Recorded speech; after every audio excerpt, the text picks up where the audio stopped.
No, gracias a vos, al contrario. Gracias a vos.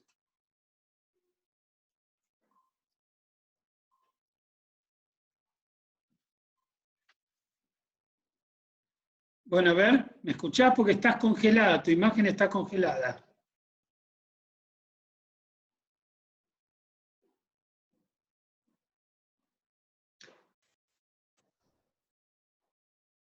A ver, ahora.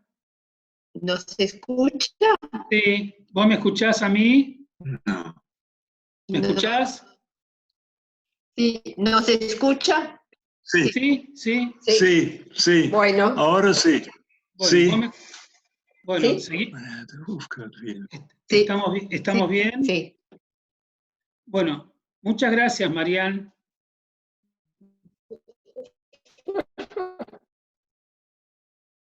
Bueno, ¿me escuchás? ¿Estás bien ahí, Esteban?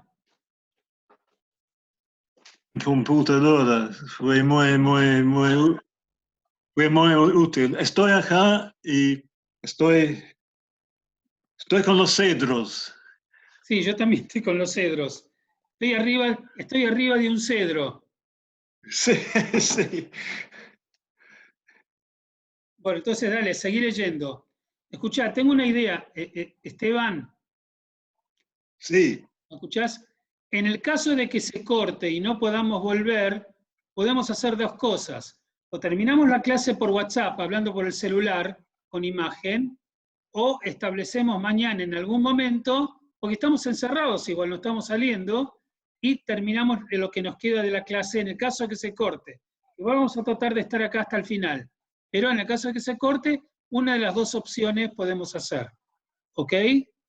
Bueno, perfecto. Sí, sí. O sea, en el caso de que se corte y no podamos reconectarnos, a eso me refiero. Sí, sí, sí, sí. ¿Ok? Bueno, dale, seguí leyendo donde estabas.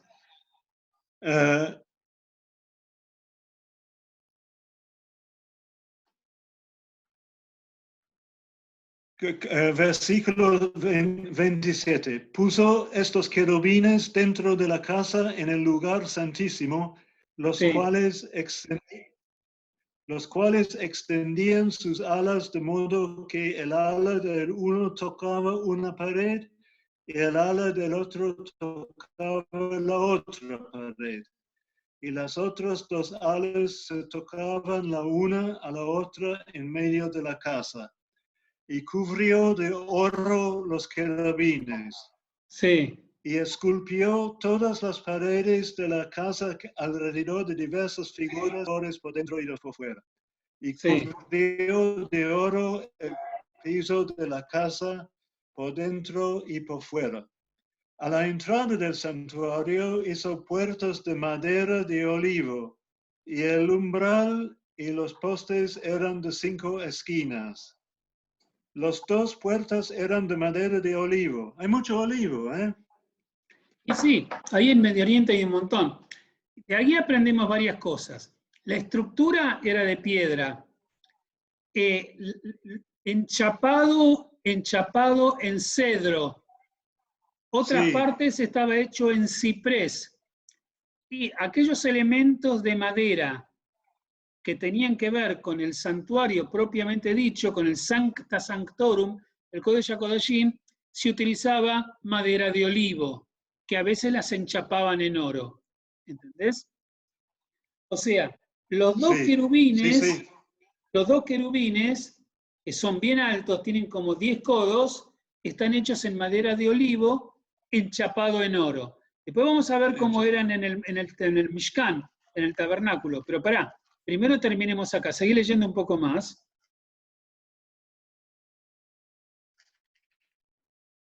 El santuario hizo puertas de madera de olivo y el umbral y los postes eran de 5 esquinas. Las dos puertas eran de madera de olivo y talló en ellas figuras de querubines, de palmeras y de botones de flores, y las cubrió de oro. Cubrió también de oro los querubines y las palmeras. Igualmente, hizo a la puerta del templo postes cuadrados de madera de olivo, pero las dos puertas eran de madera de ciprés.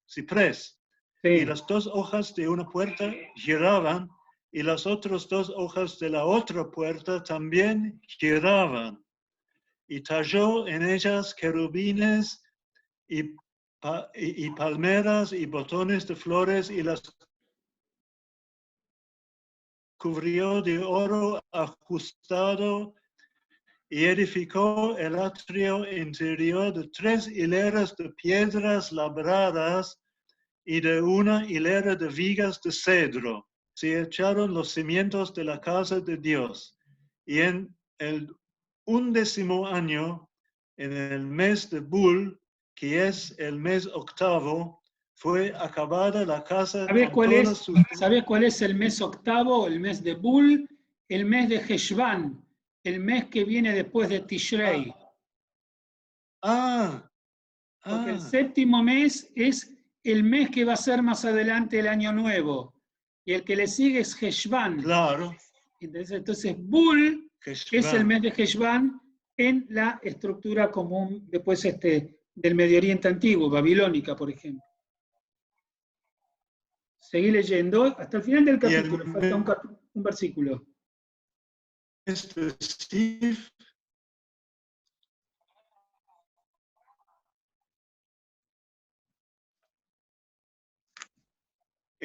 En el mes de Bul, que es el mes octavo, fue acabada la casa con todas sus dependencias y con todo lo necesario. La edificó, pues, en 7 años.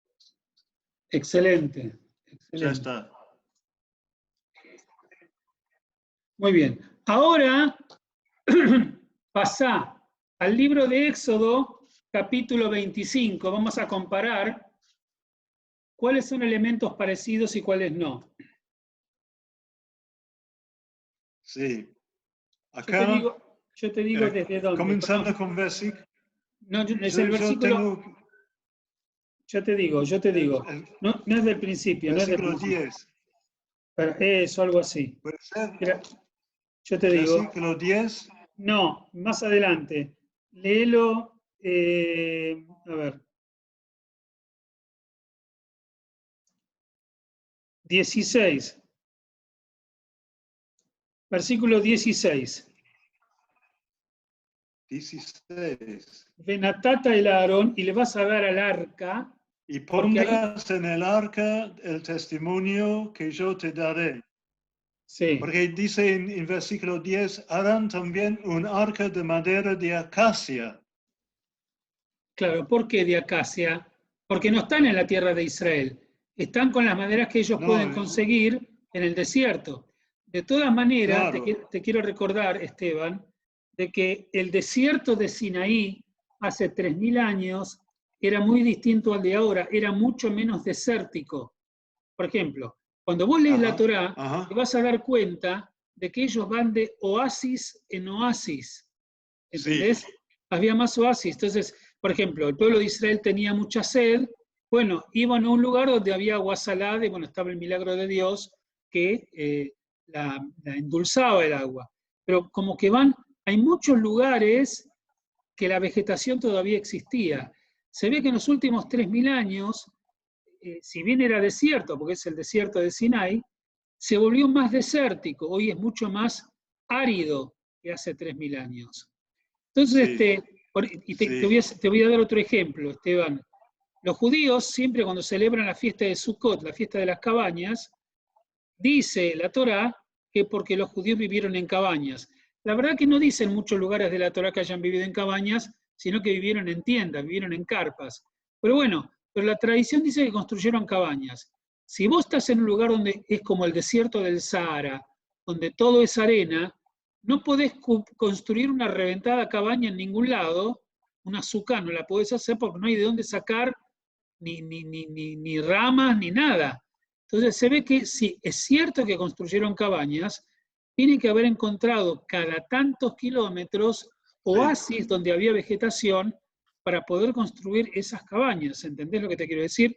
Entonces, aparentemente la geografía del desierto de Sinaí era muy distinta en aquella época a lo que es hoy. ¿Okay? Interesante.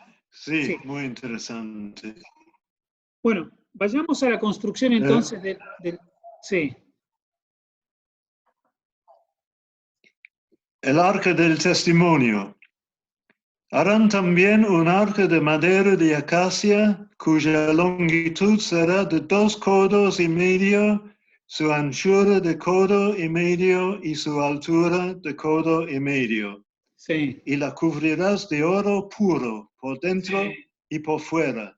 Muy Y bien. harás sobre ella una cornisa de oro alrededor. Bueno, Fundirás para ella 4 anillos. Sí. No, está bien. Ahí te está diciendo que está construyendo el arca y al igual que en el Beit HaMikdash, el arca lo hacen de acacia, ahí lo estaban haciendo de olivo o de ciprés, la van a cubrir de oro. Pero ahora vas a verlo cuando lleguemos a los querubines. Eso quiero comparar. Entonces, bueno, la cubren de oro.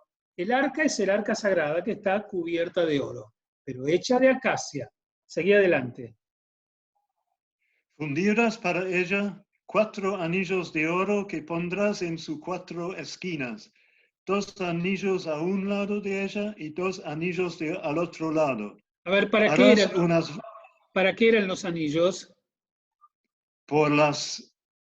En la próxima versículo dice, harás unas varas de madera de acacia, las cuales cubrirás de oro. Es para llevarla. Claro, o sea, como que le metés las 2 varas en las anillas y la cargas. ¿Viste como en la época antigua, digamos, que hay 2 tipos adelante y 2 tipos atrás cargando el arca? Bueno, para eso era. Así no, así no la tienen que tocar el arca. ¿Te acordás lo que pasó cuando David estaba llevando el arca a Jerusalén? Que en un momento dado estaba en una carrera que se iba a caer y hay un tal Uza que la tocó para que no se caiga y se murió ahí. ¿Te acordás? Esa historia nosotros la vimos. Sí. Lo que se llama Pérez Uza, el castigo de Uza que quiso agarrar y Dios lo castigó matándolo. Dale, seguí entonces. Perfecto. Y meterás las varas por los anillos a los lados del arca para llevar el arca con ellas. Muy bien. Las varas quedarán en los anillos del arca, no se quitarán de ella. Y pondrás en el arco el testimonio que yo te daré. Y harás un propiciatorio de oro fino, sí, cuya longitud será de 2 codos y medio y su anchura de codo y medio. Sí, tenían muchas riquezas de Egipto consigo, ¿no? O sea, exactamente, muy bien, muy bien. Lo habían llevado. Sí, sí.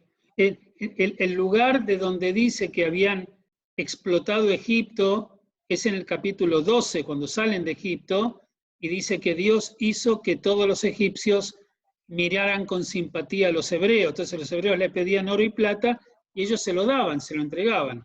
Fue como una actitud de Dios, una suerte de spell de Dios que hizo a los egipcios para que los hebreos pudieran salir con algo de dinero, con algo de riqueza. Sí.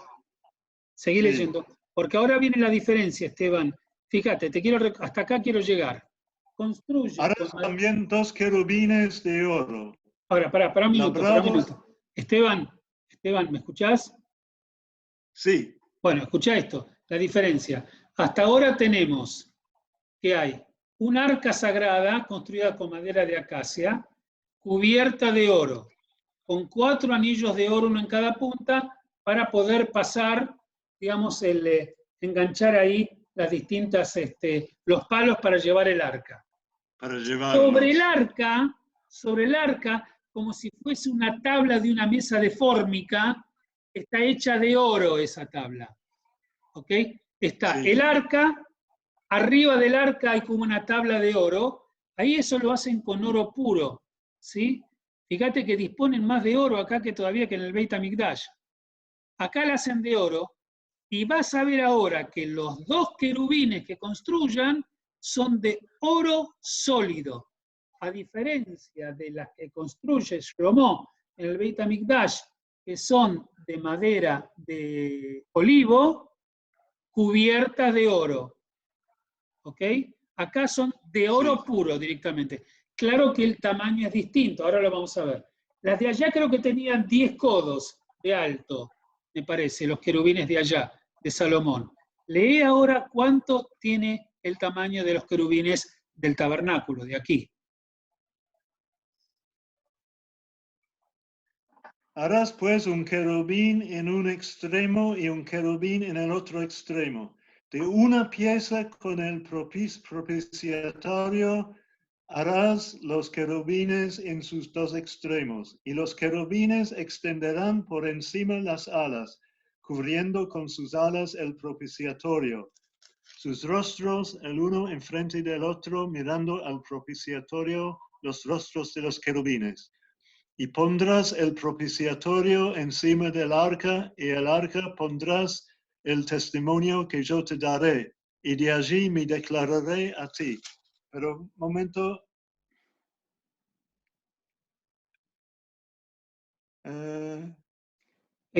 ¿Sabés lo que es el propiciatorio? ¿Te explico? ¿Entendés lo que es?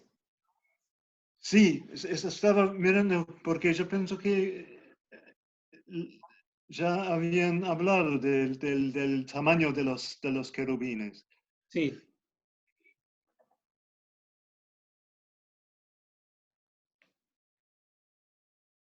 Harán también un arca de madera de acacia cuya longitud será de 2 codos y medio, su anchura de codo y medio y su altura de codo y medio. Pero ese es el arca, no tiene nada que ver con los...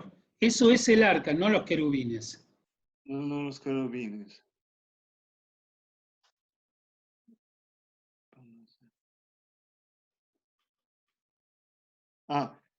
Harás también 2 querubines de oro, labrados a martillo, los harás en los dos extremos del propiciatorio. Harás pues un querubín en un extremo y un querubín en el otro extremo. De una pieza con el propiciatorio harás los querubines en sus dos extremos. No dice la altura, no dice la altura. Pero debían haber sido más pequeños, me parece. Sí, ¿por qué? Pero hay un motivo. ¿Por qué? Porque el propiciatorio, ¿sabes lo que es? Mirá, acá está el arca. El propiciatorio es como que fuese una tabla, lo que se llama countertop, ¿no es cierto? Como que fuese una mesada encima.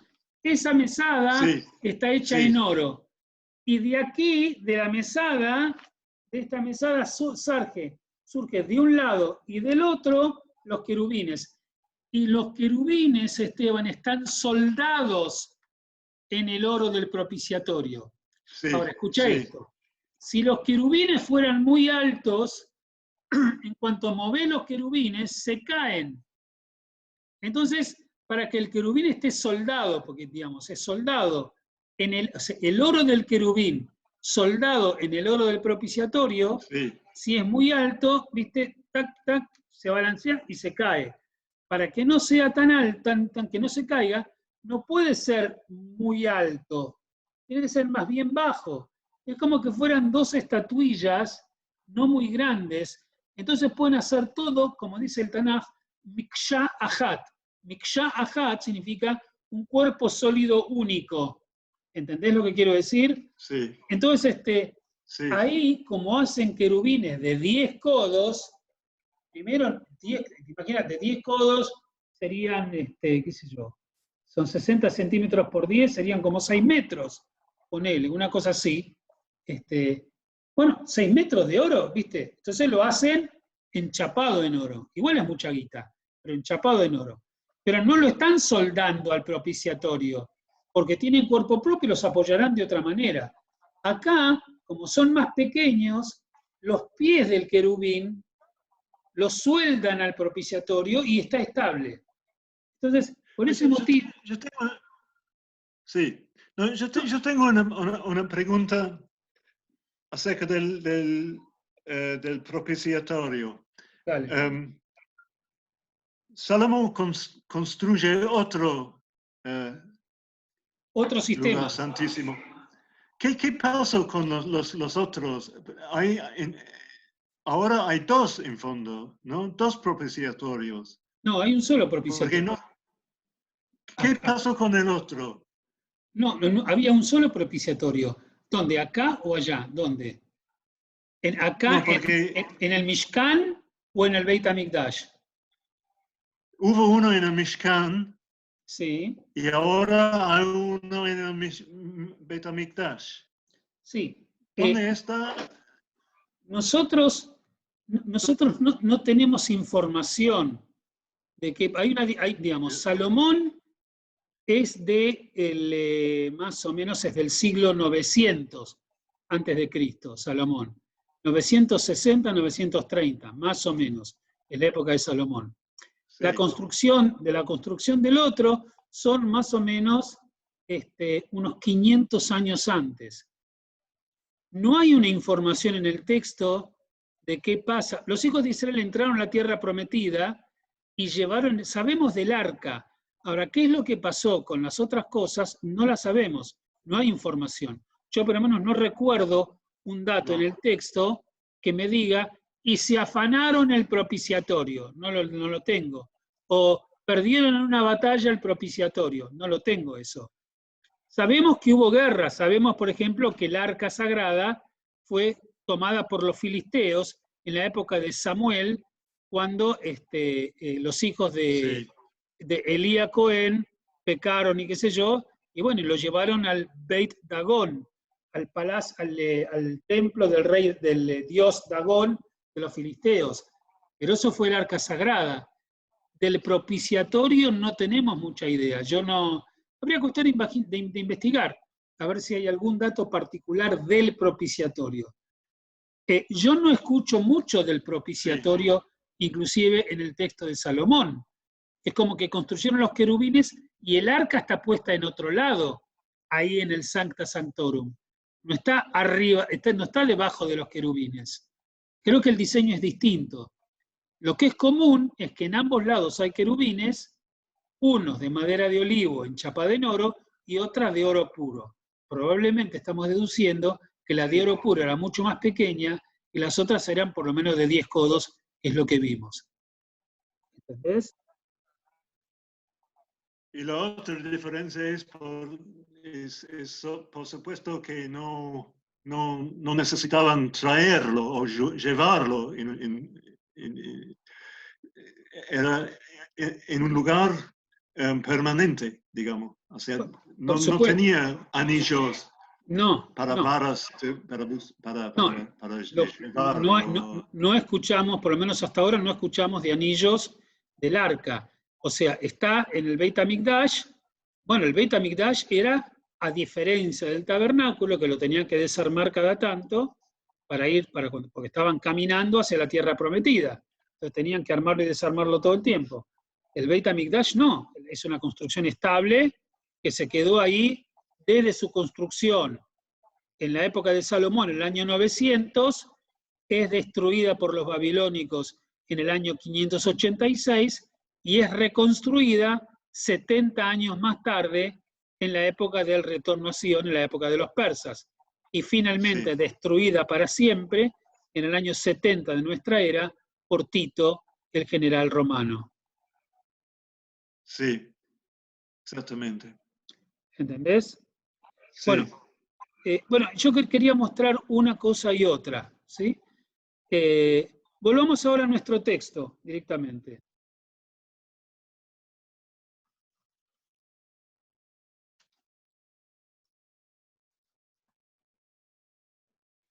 Lo que vamos a hacer ahora, nosotros...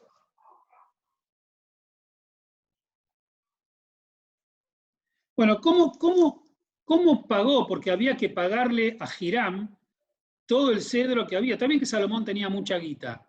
Era un rey muy sólido económicamente. Pero el texto nos cuenta acá cómo pagaron. Volvamos otra vez al capítulo 5.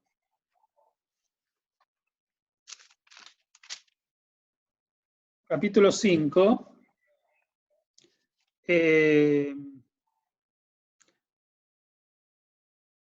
Vamos a leer del versículo 24, capítulo 5, versículo 24. Lo que en el caso tuyo sería versículo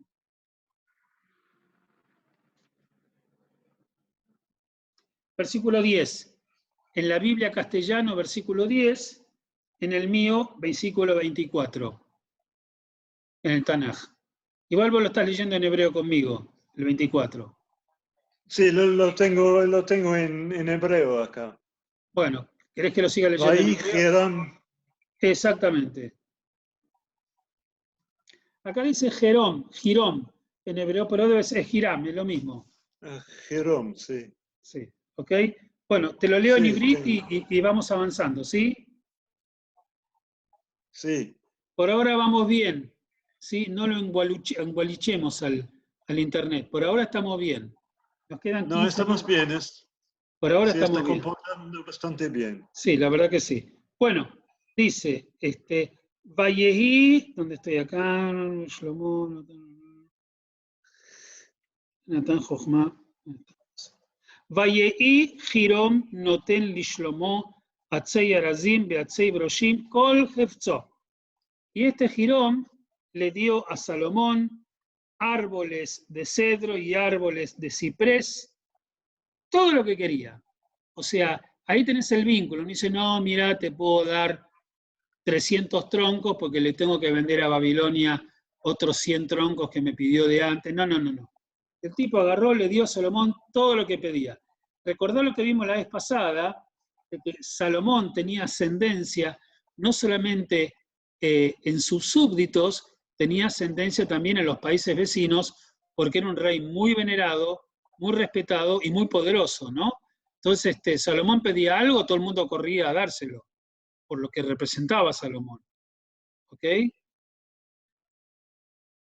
¿Entendés? ¿Me escuchás? Sí. ¿Me escuchás? Sí. ¿Me escuchás? Y sí, por casamiento también. Sí, claro, Sí, también, no, exactamente. Escucho. También estaba el vínculo, exactamente, ¿no? Bueno, va. Ushlomo Natan le Hiram Esrim Elef Kor Hitim. ¿Te acordás esta medida Kor que aparecía, que era más o menos unos 230 litros? Mejor. ¿Sí? De espacio, Kor, 270, algo así. 200, una medida muy grande.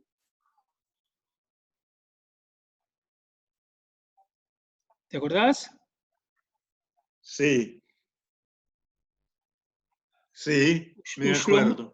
Ushlomo Natan le Hiram 20.000 medidas grandes, que son 270 y pico de litros, ¿no? Medidas medianas de Hitim Makolet Leveitó. Hitim significa trigo de consumo común, trigo para comer, ¿sí? Makolet Leveitó, Be'esrim Kor Shemen Katit. Le da estos 20.000 medidas de trigo para poder, ¿cómo lo tenés en castellano ahí? Hitim Makolet.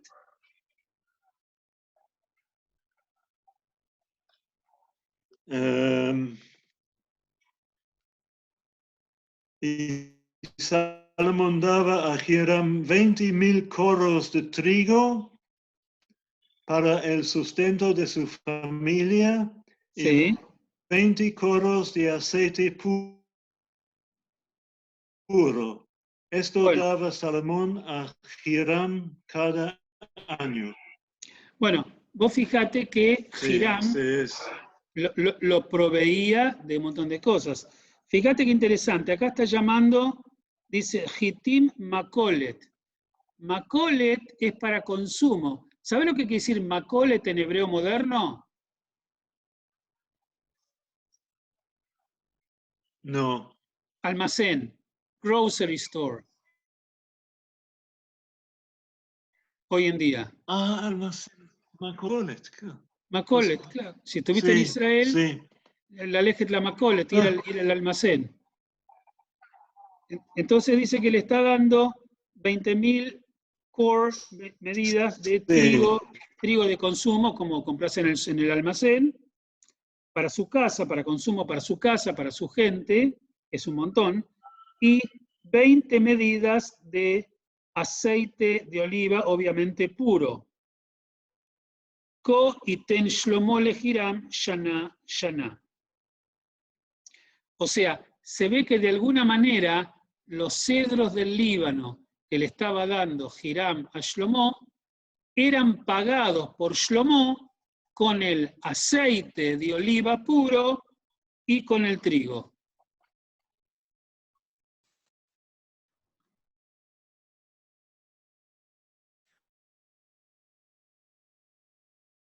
¿Volviste? Ahí está, qué bueno. Dale, nos quedan 10 minutos a ver si llegamos. Dale, vamos que llegamos. Estoy. A ver si llegamos. ¿Me escuchás? Sí, escucho. Bueno, dale, que nos quedan 10 minutos a ver si llegamos bien.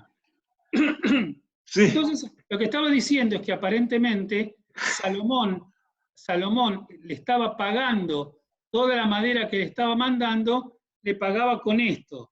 Le pagaba, era un trueque, le pagaba con trigo de consumo y con aceite de oliva.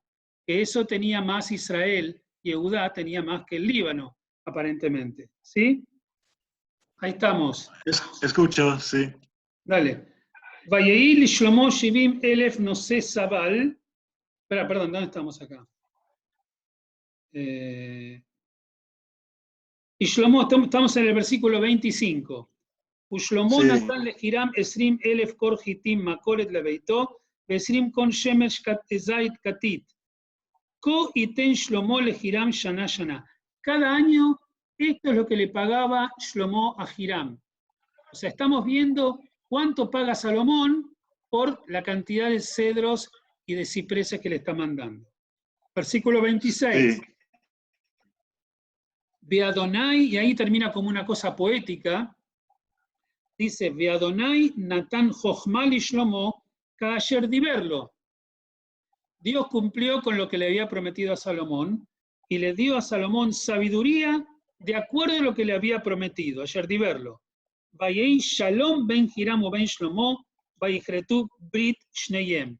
Y hubo paz entre Hiram y entre Salomón y pactaron un pacto. Acá tenés el ejemplo de lo que yo te dije, Esteban, antes, que toda esta amistad, todo este amor, amigo de tu padre, qué suerte tu padre, que tuvo un hijo sabio como vos, toda la franela, todo lo que se te ocurra que había. Pero finalmente pactaron un pacto. Había un pacto entre ellos. No nos queda claro si el pacto es un suzerain treaty, es un pacto de vasallaje, no lo tenemos claro, pero seguramente un pacto de protección, un pacto de unión militar, un pacto de asistencia económica. Bueno, pactaron, ¿no es cierto?, los dos pueblos. Esto era muy importante. En realidad te quiero decir que desde la época de Salomón en adelante, siempre hubo una relación muy buena entre el reino de Israel, o en este caso el Reino Unido de Judea, Israel y Yehudá, todos juntos bajo Salomón, con Fenicia. Después de la ruptura del reino de Yehudá entre reino de Israel al norte y reino de Yehudá al sur, va a continuar con el rey Ahab también la buena relación con el reino de Fenicia, al punto que su famosa esposa Izebel, si leíste un poquitito el libro que yo te di, que te regalé, que yo escribí, Sí. bueno, Izebel era hija del rey de Fenicia también. Y ahí tenés una relación carnal prácticamente entre Fenicia e Israel. O sea que a través de los siglos, estoy hablando de una época que son 200 años después de la época de Shlomo, seguía habiendo este vínculo así intenso entre Fenicia e Israel. Porque la verdad es que Fenicia, su poder siempre fue el comercio.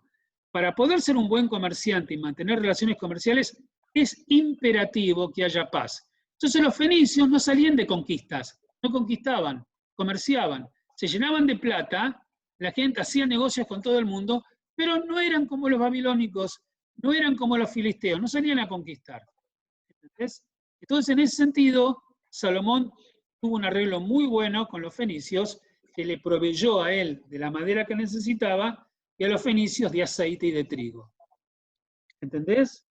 Sí. Dale, vamos. Sí, perfecto. Sigo leyendo, versículo 27. Vayal Amelech Shlomo, ¿de dónde va a sacar Salomón toda la plata para pagar? Porque él tiene que aunque haya sido rico y viste, todo el mundo le rendía pleitesía, él le tenía que pagar. Si él le daba el trigo y el aceite, se lo daba al Líbano, bueno, ¿con qué? ¿De dónde mantenía él a su reino? Tenía un reino que vivía muy bien, muy próspero, necesitaba plata. Y aquí te dice lo que va a hacer. Bayal Amelech Shlomo más Mikol Israel. ¿Qué es más? Más es un impuesto. Exactamente.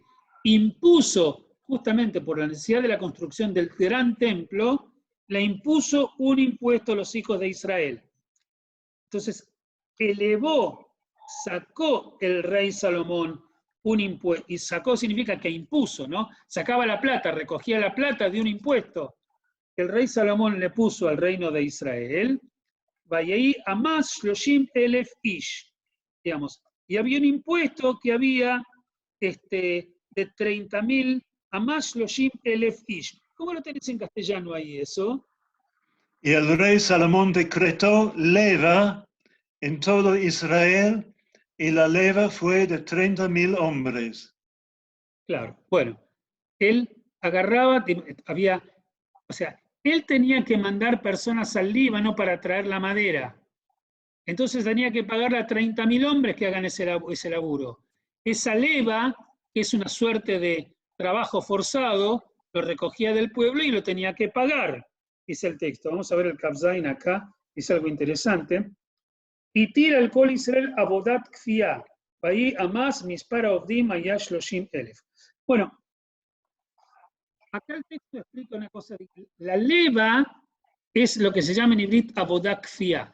Leva significa trabajo forzado, porque no es simplemente un impuesto, era más que un impuesto, trabajo forzado. Y le impuso trabajo forzado a 30.000 hebreos, que eran súbditos suyos, como una suerte de esclavitud. Ahora, no queda claro si esos tipos los esclavizaron y los mandaron, no creo que lo hubiera hecho así porque hubiese salido muy mal en el reino, pero tal vez les impuso ese trabajo forzado y además tenía que pagar por ese trabajo. ¿Entendés? Acá yo lo tengo en hebreo, lo tengo así. Dice, Bayal Mikol Israel, Itil al Kol Israel Abodak Fia, un trabajo duro. Paí a más, y el impuesto era Mispar Ovdim Paya Shloshim Elef. ¿Sí? 30.000. Había 30.000 de los hijos de Israel que se les impuso ese trabajo forzado. ¿Ok? Ahora, Sí. ¿por qué a uno sí y a otro no? Tendrá que ver con el tema de la edad, habría que investigarlo, el tema de la edad o el tema de, bueno, no pagás impuestos, pero me haces ese trabajo. En vez de pagarle impuesto al rey, hacía ese trabajo. Muchas veces la gente pagaba al rey sus impuestos con trabajo. Entonces es muy posible que haya sido algo así. Esto de la leiva que están imponiendo a 30.000 hebreos nos retrotrae a lo que leímos antes, que Salomón arregla con Hiram, que él iba a mandar a sus hombres al Líbano para que junto con los libaneses le traigan los cedros para Israel. ¿Entendés? ¿Se acordás? Sí. Que se encontraban en la frontera y los hebreos se hacían cargo cuando los libaneses le entregaban las maderas del Líbano. ¿Te acordás del cedro que leímos? Sí. Bueno, esto parece ser el caso. Acá lo están implementando, ¿no? Entonces dice, Vaishlahem Lebanona, Shalach Otam Lebanon, los mandó al Líbano, Aseret Alafim, Bajodesh, Jalifot, Jodesh Yu Belbanon, Shnaim Jodashim Bebeito, Beadoniram al Hamas. Entonces dice, parece que los mandaba al Líbano a estos hombres, unos 10.000 hombres por mes, y los rotaba. Ellos, bien, 10.000 hombres por mes, Jalifot, los rotaba, una vez sí, una vez no. Jalifot. Sí. Significaba, esos 10.000 tipos, un mes se quedaban en el Líbano y 2 meses volvían a su casa. O sea, no eran esclavos. Suponete que están pagando ese impuesto especial con trabajo forzado. Los tipos van al Líbano, los hebreos, laburan en el Líbano un mes, vuelven a casa, se quedan 2 meses en casa y después vuelven otro mes al Líbano. ¿Entendés? Léelo en castellano, va a estar más claro todavía.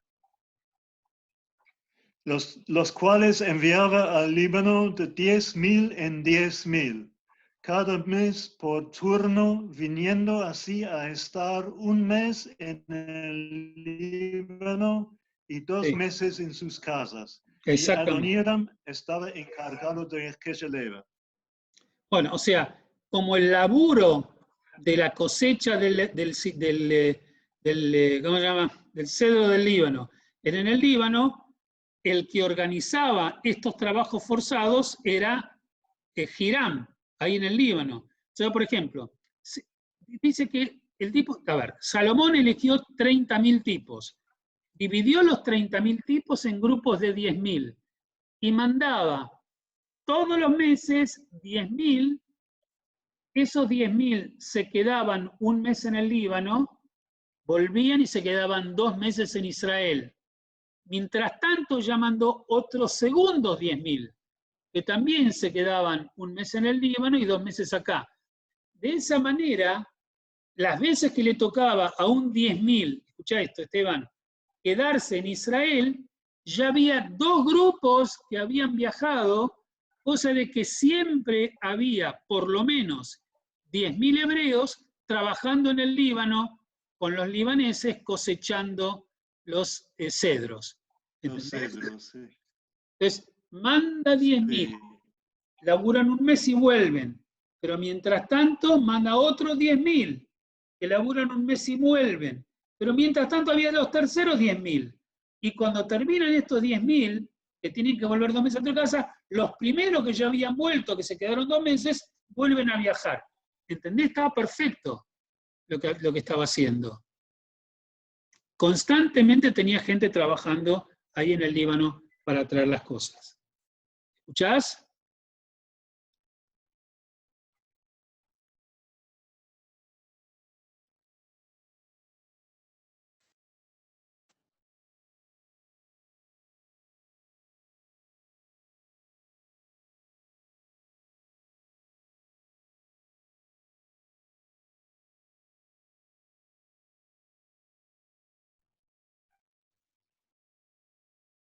Sí, hola.